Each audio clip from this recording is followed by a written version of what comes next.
recognition, and may God's love be with you.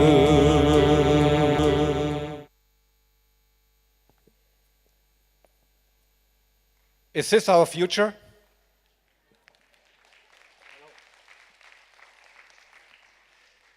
Is this our future? Do we have to leave our beloved planet Earth and move to Mars? I will tell you at the end of our session. So, what is smart mobility? I give you a short personal introduction. So for me, mobility is something very personal, very basic. We need to breathe. Sorry. So we need to breathe, we need to eat, we want to make love, we need housing, and we want to move freely from A to B. So mobility is very deep in our genes. So I would please ask all of you, because mobility is also our personal autonomy. It defines a major part of the quality of our life. So please raise your hand. Who of you would at one time dream to have our own car? So please raise your hand. Okay, some. In Europe, it would have been more. So today, mobility is very limited. In Shanghai, you have sweepstakes to acquire a license to drive a car. And the license is more expensive than a typical Chinese car. So in the fact, mobility is at a dead end at this moment. So what do we need to have a good future in mobility? To get back our personal autonomy, to get back quality of life. I brought 3 statements. The first one, we need zero emissions. We cannot afford anymore that we kill our planet. 300 million children suffer by toxic air. So this is a major requirement. The second one, zero fatalities. 1.2 million people die on the roads globally. It's more than 2 airplanes crashing every day. This is not acceptable. The third one, traffic jam. In Germany, we spend around 50 hours in the car, in traffic jam. The numbers in Shanghai and Beijing are over 100. This is part of your lifetime. It's stolen from you. And it's a major economic factor because this time is lost. So I got 3 statements what we need. 3 zero theories. If those come alive, we have a positive future. And I think with the digital revolution, we can solve the problem. And we have 3 outlooks. Number 1, healthier living. Our cities are going to be much greener. The air is going to be better. A lot of space is taken away from cars and given back to you. Housing, property problems will be solved. Second one, safer living. So less people will die. And those who cannot now be mobile, let's say the older ones and the children, in a distant future also can be more mobile. And the third one is my favorite one. I don't know about Shanghai, but in Germany, Munich, we spend an average of 45 minutes commuting from home to our work. In a distant future of autonomous mobility, this time is given back to us. So it's 45 minutes per day, which you can use for extra time. And I guess you share with me, to have extra time, you can have your own choice what you do with it is a major, major benefit. So, what are the game-changing questions? The first one is, how will smart and urban mobility change the way we live and work? The second one, What are the benefits driven by new technologies? And the third one, what is the role of mobility brands in a smart and urban mobility world? For those questions, I'm not alone. If you have any questions to add to my 3 questions, I would ask you please to send me a WeChat and I will integrate your questions. But to answer those questions, I brought 3 experts from 3 different areas. One is standing for new customers, one is standing for new communication, and the third one for new technologies. So I feel very proud, honored, and happy that I welcome now on stage my panelists, Tim Heile, please come on stage, Markus Seidel,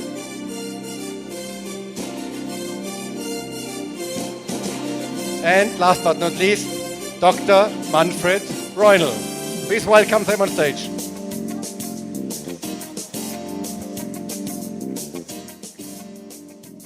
So guys, please take a seat. So, 3 German guys working at least 3 years in China. I think that's very special. They know both worlds, they're experts in mobility and branding. So I would first like to introduce Tim. Tim is the Executive Director, Marketing and Communication for Infinity. He is an Asian expert. He has worked in Thailand and Japan, and he's a communication specialist. And Tim, so you live here now for a couple of years. What was your first car? The very first car you drove? Yes, good afternoon, everyone. First of all, it's very good to be here. It's an honor to be on this panel today. And just to start with the first question, Hans-Peter, it's actually an interesting one. My first car was a Saab 900, beautiful design, beautiful driving, but this brand is not around anymore, and it shows us that time is not stopping anywhere, also not for the automotive industry. So this brand is basically gone, but it's still in my heart. And living in China, what's your favorite brand? What's your Chinese love brand? So, of course, we are here in the area of mobility, but I'm not going to name a car brand because I love cars. I couldn't name many of them. But what is for me really fascinating and what is developed during the last 2 years a lot is the brand Mobike, because it really extends the mobility in a totally different sense than what we have experienced before. It gives us the possibility to do the last mile, to go out maybe for a little drink in the bar and not needing a driver, and very spontaneously take this ride. So that's something that's very unique to China in this extent, and I'm really admiring how successful they have been, despite a lot of problems on the side. But other than that, I think a unique way of mobility of the current future. So it's a good service for the party guy, as I know him quite well.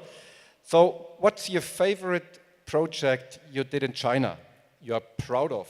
What's your footprint? We brought a video, so I would like you to tell us a little bit. Yeah, so I think for the automotive brand, we all know this standard advertising we do, and it's also fascinating us, but we really think that now the time has come in the digital era that for the automotive brands, it's also time to give something back, and it's time to take responsibility. We are not anymore sending one-way communication messages out to the audience. We are not just talking to our customers to bring them in, buy our products, and then use them. But we really think we need to engage them in a new way. And in this sense, it is not only about the products that the brands are about, but we are also convinced that it needs to go beyond that and also needs to give something back to the society. So the favorite project I brought today has actually nothing to do with cars. It is about, it is called 1 meter for 1 rise. So all of you can also participate. We will do that this year, and it's basically the principle is you run 1 meter, and for this you buy 1 corn of rice. Because and let's take a look at the film.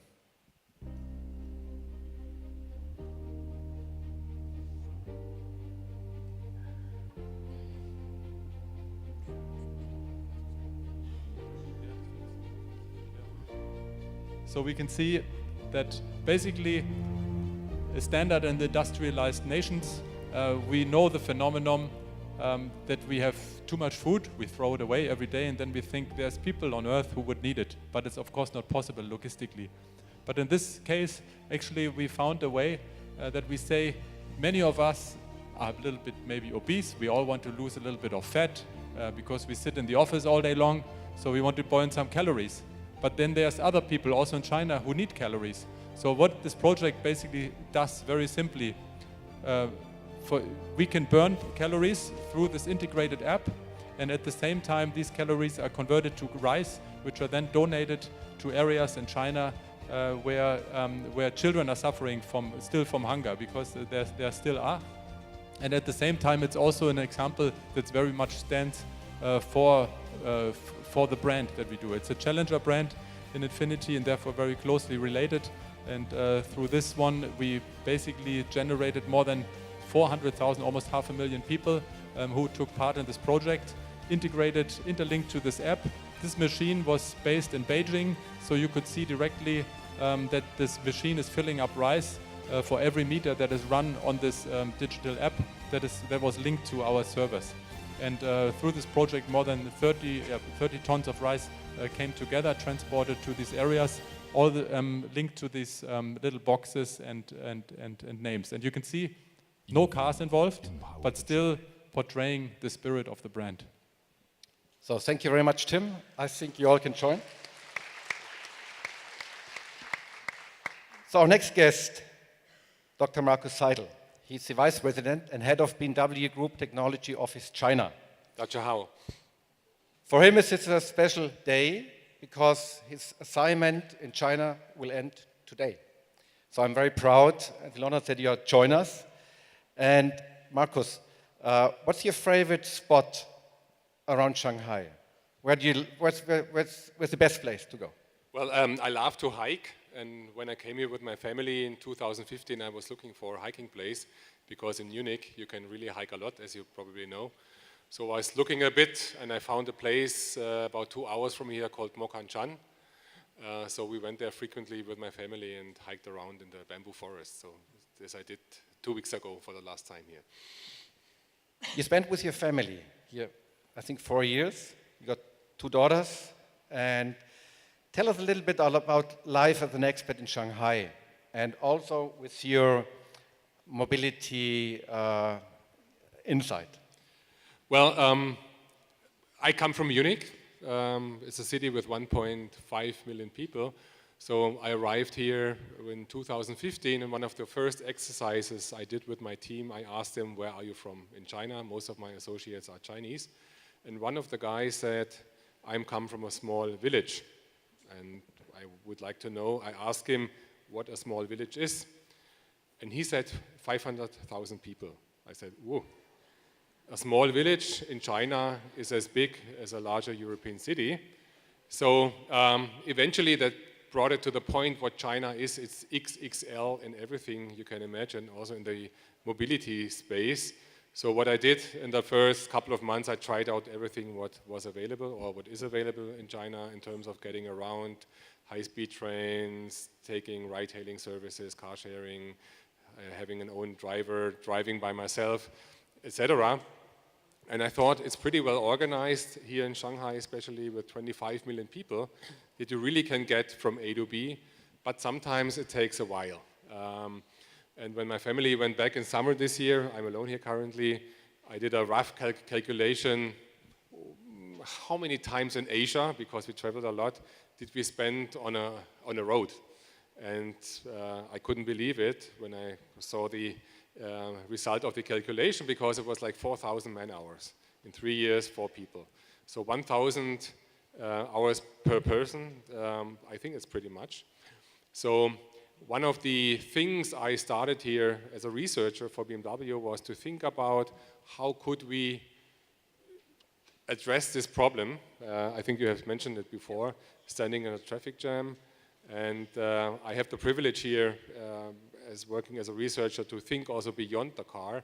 So I asked my associates, is there something you could think about here in China that we can scale up or create a vision about it. So we found in Xiamen, a city about 2 hours flight from here, a elevated bicycle system. So I sent my people there and we created a vision. And this vision was named BMW Vision E3. We have showed this vision to the world press last year. It was very well received. Many people ask us, why is BMW thinking about such a thing? And we said, we don't perceive ourselves as a car manufacturer only. We want to think beyond cars and also think about becoming a premium mobility provider in one day. And this would open doors to new business services like this one. And maybe Hans-Peter, you just click the button. So the idea was that we create an elevated, modular and scalable road for electric scooters and bicycles, because there are so many around here, electric scooters. Tim said you have this mobike system around, and we said, how can you push this one level ahead? So the idea was, like, you have your own bicycle and you can embark this elevated roadway. It's completely safe, it's comfortable, you have wind protection and rain protection in the future, and you have a control speed with 25 kilometers per hour, because that would mean you don't need a driving license. Here in China, if you don't have your own bicycle, you can take one from a bike sharing system or a scooter sharing system. You just ride from A to B pretty quickly. And we did some calculations. In most of the cases, you can get, if you did this here in a Chinese city, 50% faster than anything else. So we had some charging stations, we thought about cafes on the road, etc., etc. And as I said, it was just a vision, but interestingly, we still, until today, get a lot of inquiries. When do you do this? Could we join this effort, etc.? So if you ask me what was the proudest project I did here, this was it. Thank you very much. I hope this vision can become reality. He's one of the most innovative inventors I know. So I think a very nice project, being born in China and maybe brought to the world. Our last panelist, Dr. Manfred Preunel. We've been colleagues. I've worked for Mini 10 years, he worked for BMW. So I was a small kid on the block, but we got along very well. We had a very good collaboration. Now Manfred is the Vice President Marketing of Porsche China. What you should know, it's by far the biggest and most important market globally. And he's a global guy. He has a Canadian citizenship. He has worked for Maserati, also in Italy, and now for Porsche in Shanghai. And he has also brought his footprint, and in the same way, a very personal project. I know he was dreaming about this for many years, and now it comes alive in Shanghai. So please, Manfred. Yeah, maybe I should start. I'm coming also from a small village. It's actually 500 people, just to point this out here, because I had 500,000. So my personal footprint, there is something we just opened half a year ago. It's the Porsche Experience Center. Porsche is an experiential brand, so you need to drive our cars to really get into the spirit. And Porsche does this actually all over the world. This is the 6th experience center in the world. It's the only one in Asia, and you must imagine it's our own test track with a facility next to it, which you can see here. It has classrooms inside for teaching. It has driving simulators. It has a lot of unique things, a restaurant inside. I think the next chart shows you there's even a boardroom in there. If you look at the next chart, Hans-Peter, there is this is the boardroom. Of course, you're not sitting in normal chairs. You're sitting in chairs which are actually from the Porsche 911, so you can have your company meetings there in the morning and the afternoon. You can go on the racetrack. The next one, I think, is one of my favorites. We said you have to also dedicate one room to the brand. And this is our brand lab here. So you can really touch and feel the brand, learn about the brand. You have to imagine that China is the biggest market when it comes to consumers buying luxury products. And everybody's talking about brands. If I ask you, everybody says, yeah, I know what a good brand is, and my favorite brand is this or that. But when I ask you about how do you define brand management, What do you have to do to actually build up a brand if you're a startup? What do you have to do to keep a brand strong? What do you have to do if you're actually getting into difficulties? Then it becomes a little bit more vague. And so what we did is that this is actually something we want to do here in China. So we partnered with Tongji University here in Shanghai, one of the top 35 business schools in the world. And we said we're going to develop this brand academy where everybody can come in and get some insights from an academic background, from Tongji, and then also from Porsche, how we actually solved certain case studies. I brought you a little film that you get a better idea how such a day can look like.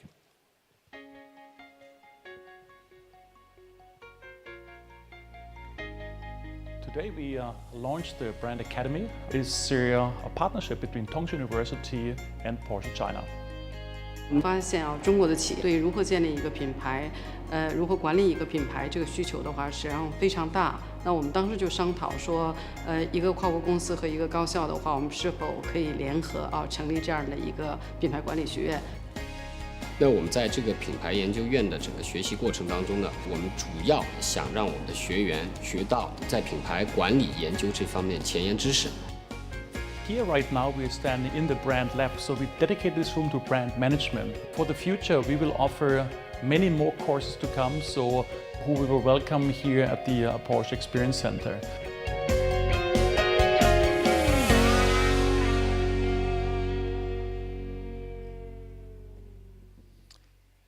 So I think 3 great projects for all 3 brands that were born in China. So innovation made in China. Thank you very much. Okay, so we come to the next part. The main question, smart mobility, how new technology connects a new era. So the first question is, I would like to address to Markus, our technology guy. So how do you think will smart and urban mobility change the way we live and work today? And I would like to add, it doesn't make sense if we talk about 2030, 35. Let's limit to 7 years. So the limit time frame would be 2025. So please tell us. Well, first of all, I was very happy to be here in China and also here in Shanghai, because I could really witness one of the first and biggest outbreaks of innovation in human history in the last 3 years. If you think about China, it's the world's largest urban ecosystem with more than 100 cities, more than 1 million people living there, more than 10 cities, more than 10 million people. So, and due to very positive government policies in the last few years, China became the biggest global urban mobility laboratory. So you can see a lot of things going on, and also look a little bit through this here into the future. So if you see this, what is happening here, I think there are 2 major things we can differentiate. One is cities are getting smarter. I think many of you know there's a lot of efforts being done to create unified databases that all traffic data are being collected and are being accessible. Traffic lights are getting smarter, etc., etc. So this is called smart city. I think China is leading here globally. And the other one is the product side. We at BMW say ACES. Products get more autonomous in the next few years, step by step, more and more. They are connected. They get even more connected in the future. If you think about 5G networks, which are being installed currently, they are electrified. China is already the biggest electrified market and shared. So this ACES, we say, plus the city side, is creating something we think will potentially lead, also globally, in terms of what is going to happen in the automotive industry, because eventually it will make mobility, as you said before, what we need, more sustainable, cleaner, more comfortable, safer, and a much better experience than today. So this is something you can see. On the other side, also here in China, there's a trend for artificial intelligence, and we utilize this trend. We work with a lot of universities, such as my colleagues. So we went to a southern Chinese institute of the Chinese Academy of Science and kicked off a project. Is it possible to make a forecast of people's mobility behavior or not? So we started this project, so like 10 to 15 researchers worked there for us. And in the end, we found out, yes, for a big bunch of people, it is possible. So you can proactively and predict where you go next. And this makes it possible in the future to combine supply and demand side in mobility, and that would create much less hazard than today. So imagine this. When this session is finished, you go out of your hotel. A taxi is waiting for you, but you didn't ask for the taxi, but the taxi is waiting for you. You jump inside the taxi. You don't talk to anybody because you cannot speak Chinese maybe, but the taxi driver has gotten information from the back end where you would like to go next without asking you and drives you to the next location. So the prediction has been done about when you want to go and where you want to go. And we were very surprised that this is possible. So this is something which will happen in the future, that based on all these ACEs plus artificial intelligence, you will see in the next 5 to 10 years a big jump how we all get around in urban areas. Thank you.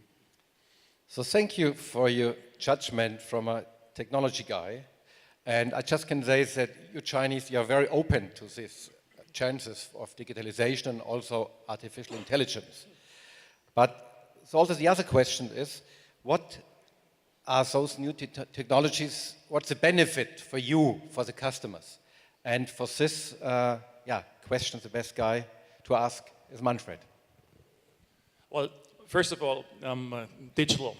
I think digital is the most overused word right now in these days, and you cannot, everything is digital, so it doesn't really tell you anything. If you want to really boil it down, you have to cluster this. And an example is you have, in the automotive world, you have digital as an enabler. For example, this is just another channel, like a communication channel, programmatic buying right now, advertising, you know, this helps you to reach your customer better, so much more targeted. Or it becomes an own service, becomes an own product. So this would be, for example, Porsche, it would be Porsche Connect. All the car brands have these things today. And it sounds so easy, right? Because there is now connectivity in your car, and it gives you all kinds of smart things. You can ask about the weather, and there's a concierge you can call, and it gives you the destination and sends it to your car and then brings you somewhere. And that's all cool, and it's being used a lot.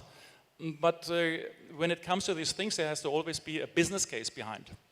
And if you, for example, if you're in your car and you want to ask for the weather, you might think that's a nice thing, but are you willing to pay for that? Probably not, because all these services are also free of charge on your smartphone. And that's true with a lot of services. And the challenge the automotive industry has today is if this becomes also like a business case and car manufacturers want to earn some money with this, with smart services, what are these services and how can they be delivered digitally to the customer? There is an advantage, for example, for Porsche, because if you look at our market share worldwide, but let's say here in China, it's far under 1%.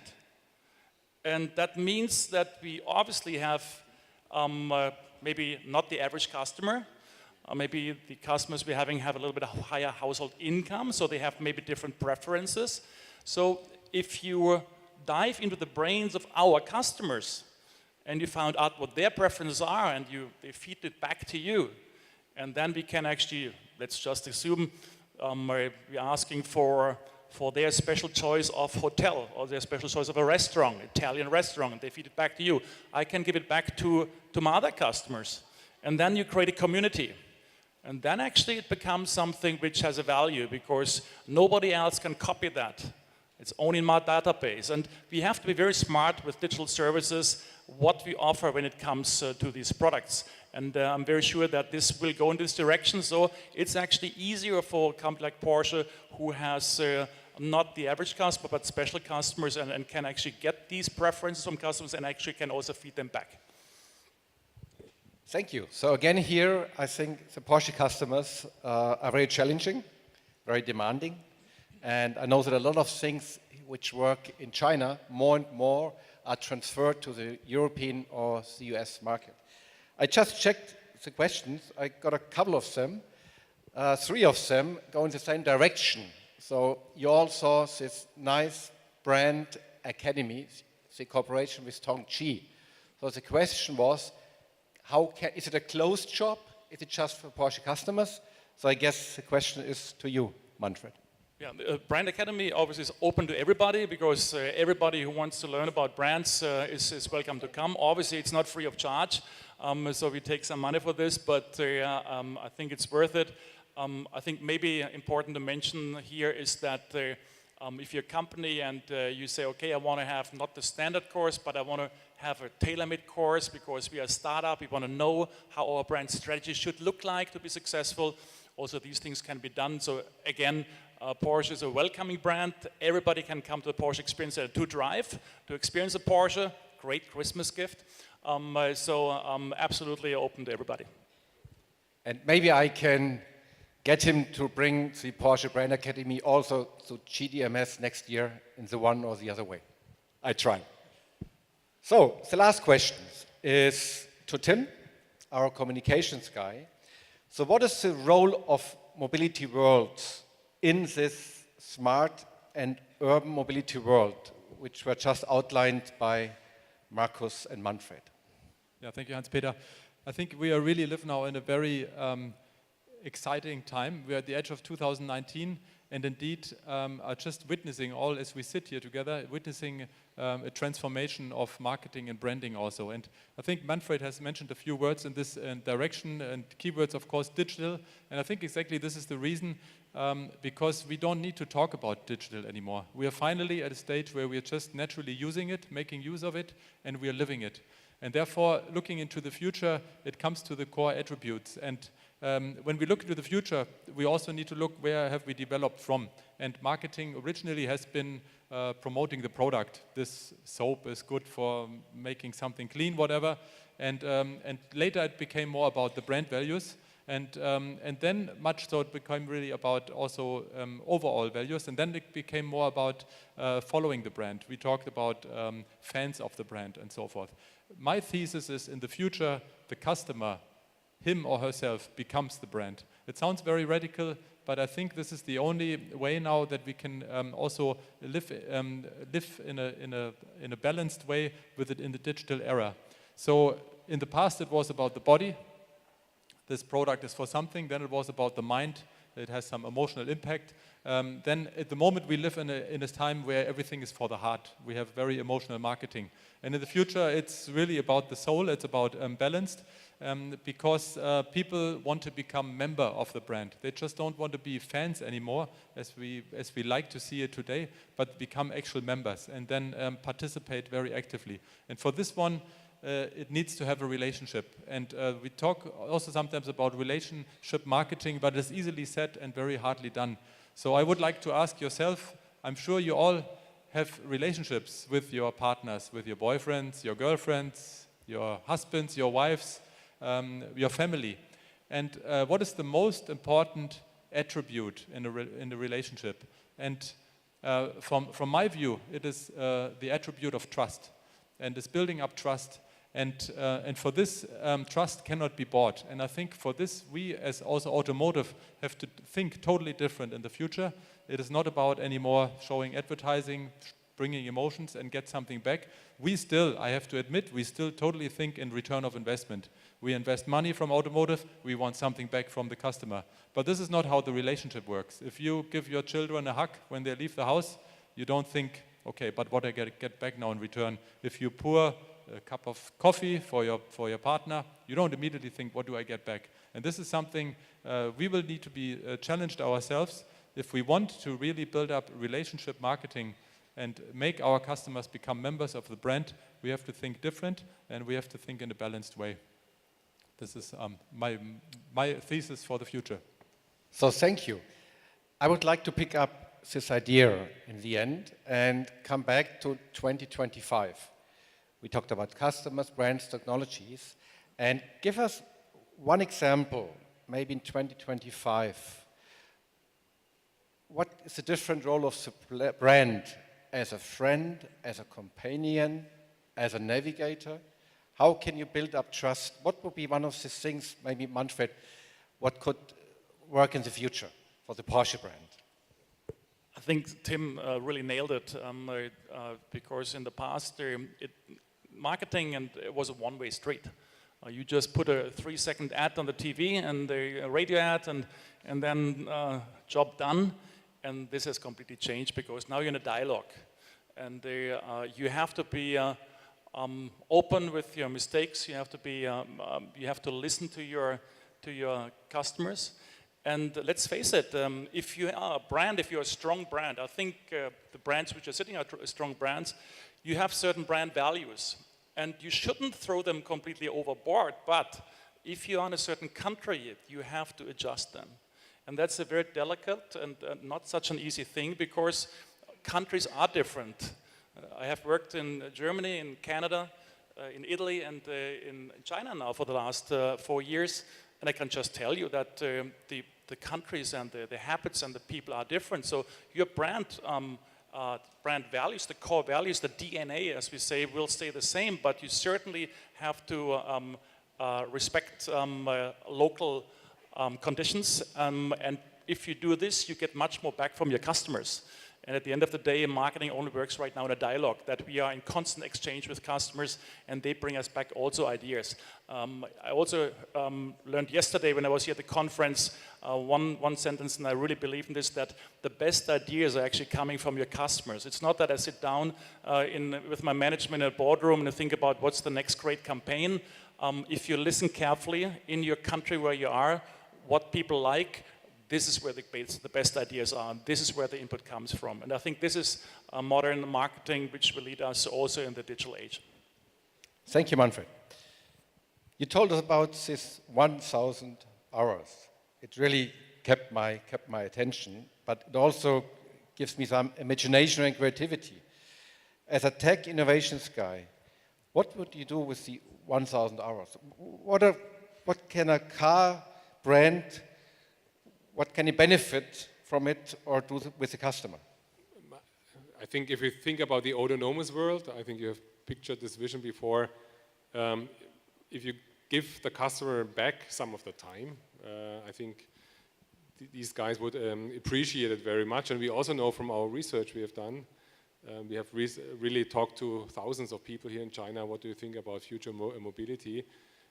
Many of them tell us it's a lot about time, because they want to get their time back in the future. So if you think about premium mobility, it's about time-saving mobility. So either it's like getting faster from A to B, or you can utilize the time differently. So I think this is something which all the OEMs will address in the future, especially here, if you think about the dimensions you live in a city, a super mega city like Shanghai with 25 million people, and there are so many around.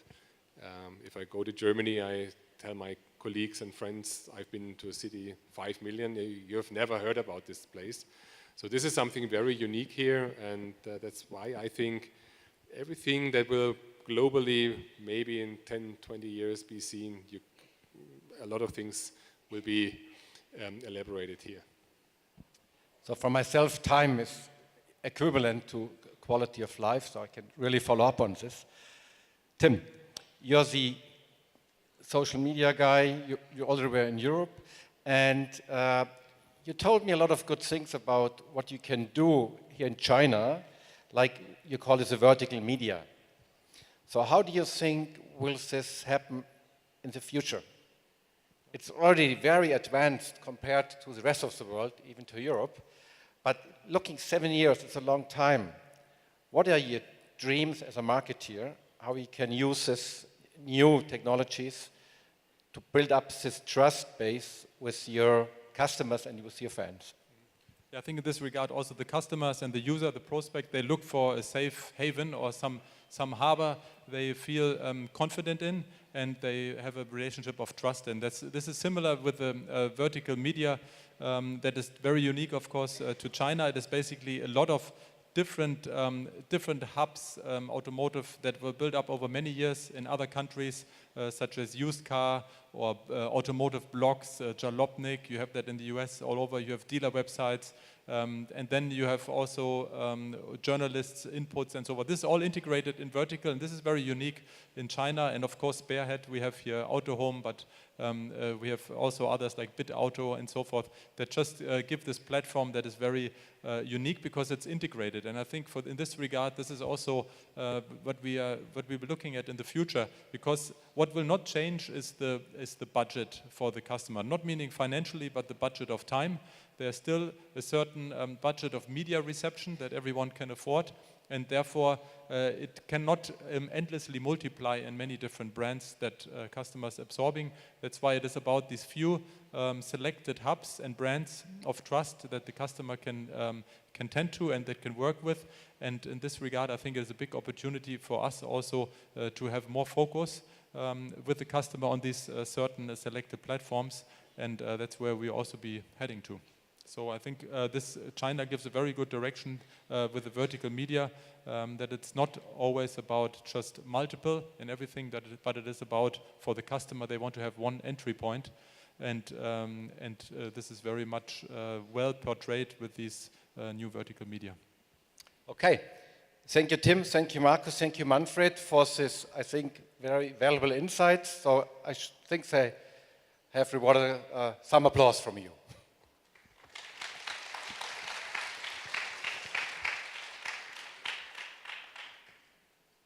I promised you that I will answer the question whether at some day we have to move to the planet Mars. Looking at all the technology things which will happen, and really going far beyond 2025, I'm quite positive that we have a chance that we can stay, enjoy this beautiful planet. Not only where we come from, but only China is the most beautiful place. And I think, and I'm very positive personally, that autonomous mobility will be like the race for the space, but now in the 21st century. So it's equivalent to the space race in the 21st century. And this time, I'm very convinced that also China will play a major role to make this vision come true. In the end, to improve the quality of our life and to give us back our personal autonomy, to move from A to B as we want. So, that's it from my part. Xi Hao Tian. Thank you. Thank you, guys.